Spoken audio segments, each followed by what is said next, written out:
President Donald J. Trump has reportedly spoken with Saudi Arabia's Crown Prince Mohammed bin Salman. This comes after Biden's top national security advisor, Jake Sullivan, canceled a critical visit to that country, allegedly over a broken rib. The Biden regime's foreign policy has been one of weakness, anti-Americanism, and indecisiveness, resulting in chaos around the globe. Stark contrast to the Trump years. Let's bring in retired U.S. Army Colonel, former Director of Cybersecurity Policy for the Department of Defense, and author of War Against the Deep State, John Mills. Good to see you, sir. Could this meeting with Trump signal that world leaders are longing for the days of Trump's stability on the international stage?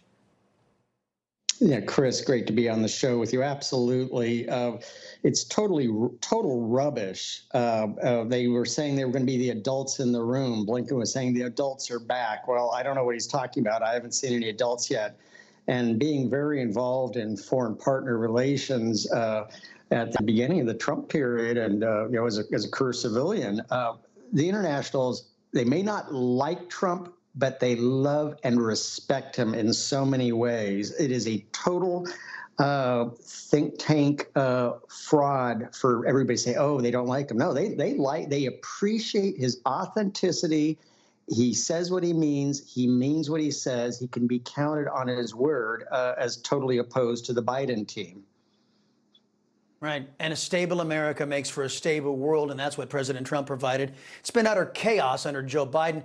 What do you think President Trump discussed with the Saudi prince? With the world in flames, courtesy of whoever's pulling Joe Biden's strings, they had a lot to choose from as conversation topics. What do you think?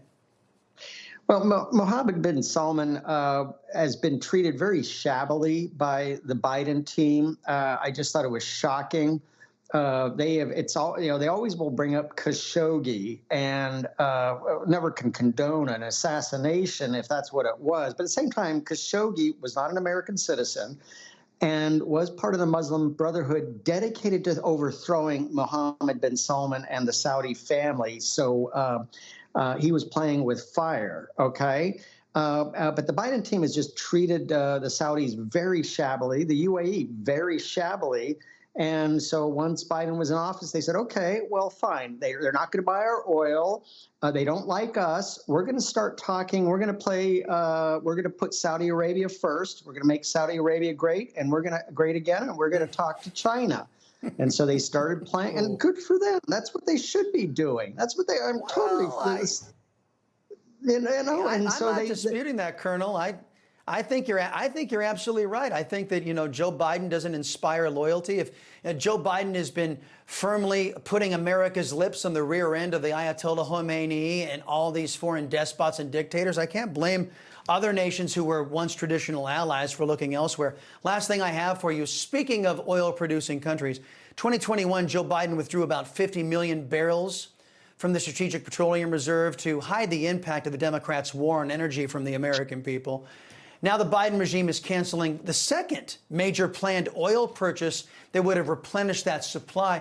How much more dangerous has the Biden regime made it for us here in the U.S. from a national security perspective because of this foolhardy endeavor of theirs? It's shameful.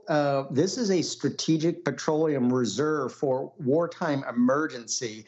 They gave it away like candy in 21 and 22 when the prices were high. It's only about 600 million barrels. That's roughly 60 days, 2 months supply of oil at the rate Americans consume it. They failed to replenish it. Now, I think this is interesting. That oil is predominantly stored in Louisiana.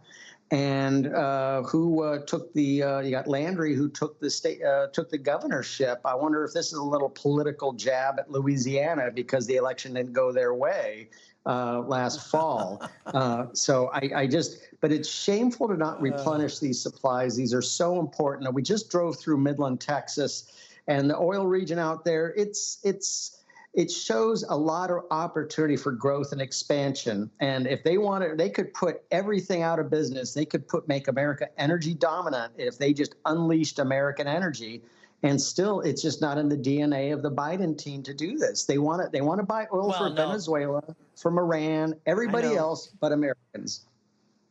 Yeah, no Democrat has American prosperity at heart. It's always propping everybody else up around the globe. Colonel John Mills, thank you, sir. Appreciate the service and the time.